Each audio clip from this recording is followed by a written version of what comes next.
He waited every year, watched every season, but Stranger Things 5 came too late for him.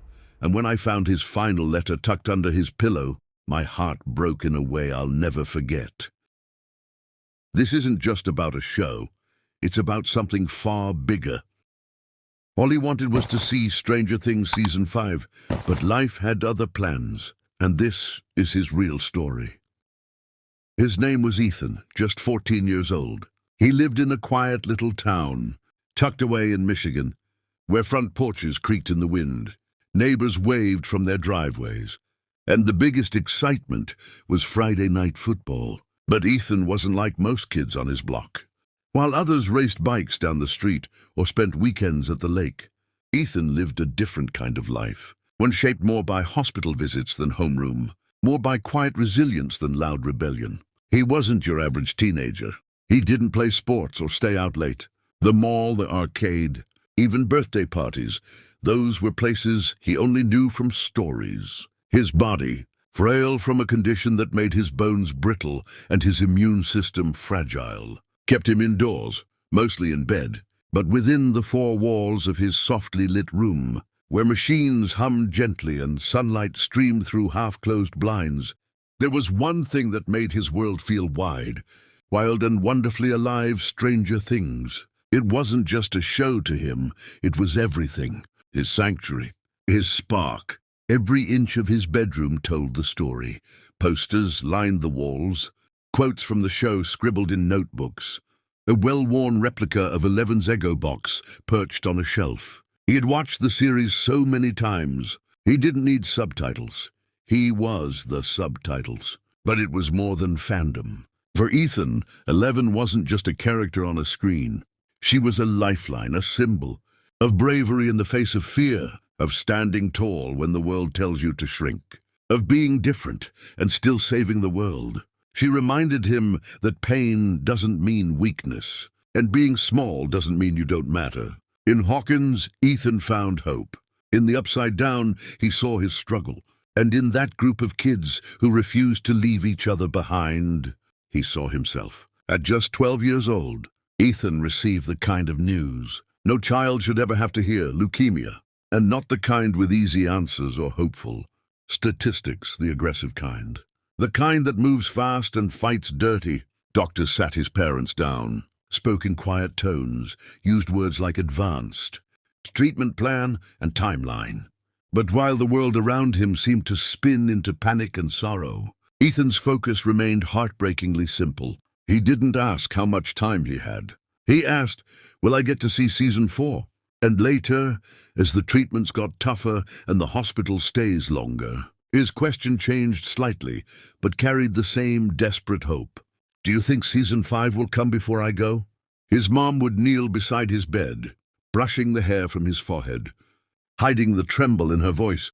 She always gave the same answer, part promise, part prayer. Maybe, let's hope so, baby.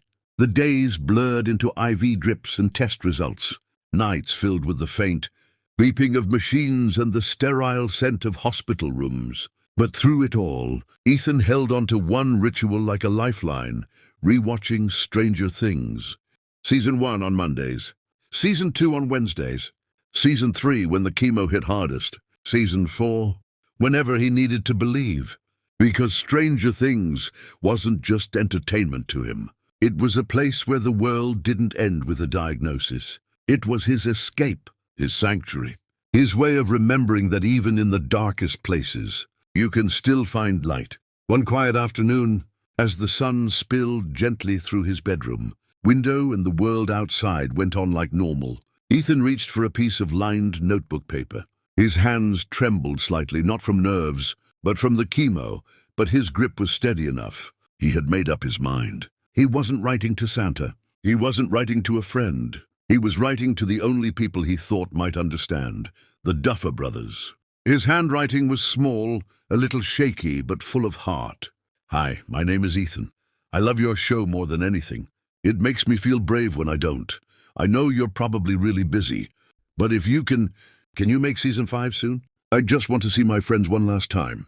He didn't write much more. He didn't need to. Every word carried a weight far beyond its letters. He folded the page slowly, carefully, like it was something sacred, slipped it into an envelope, sealed it with quiet hope.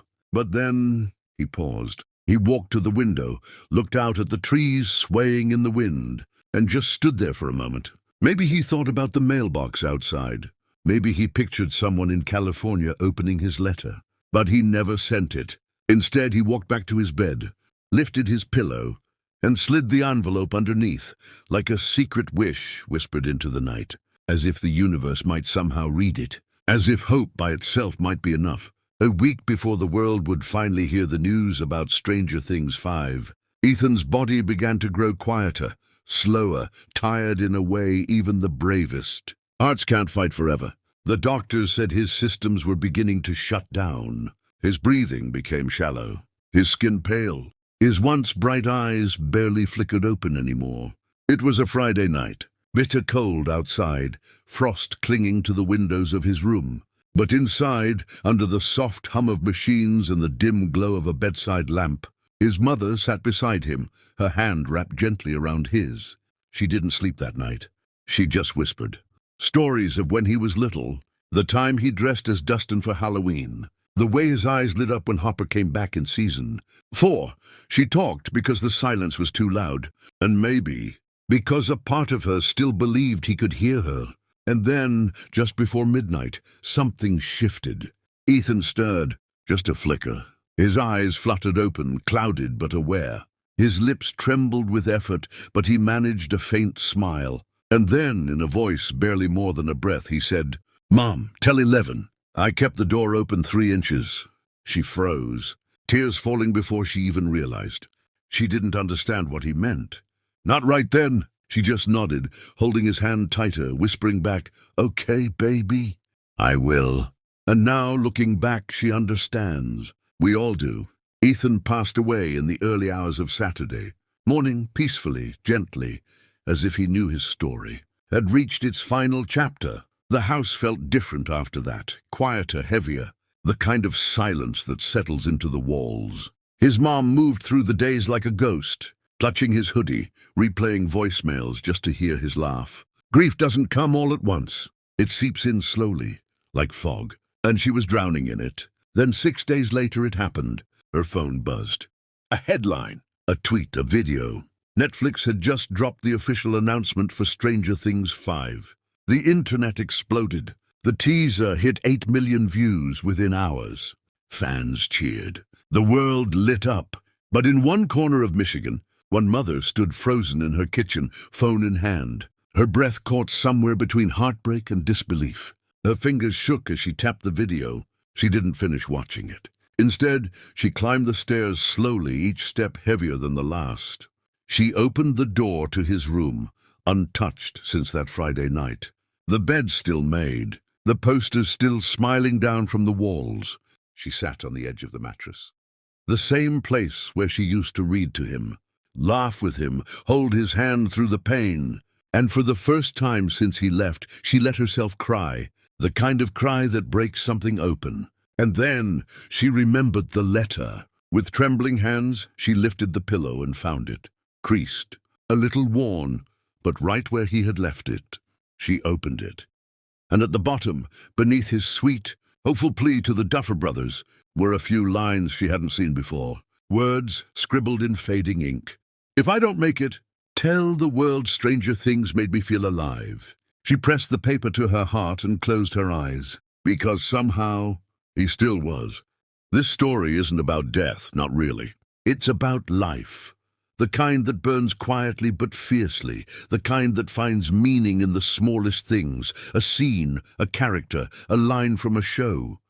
It's about the power of stories to reach across hospital walls, across fear and fatigue, and whisper, "You're not alone." Because that's what Stranger Things did for Ethan.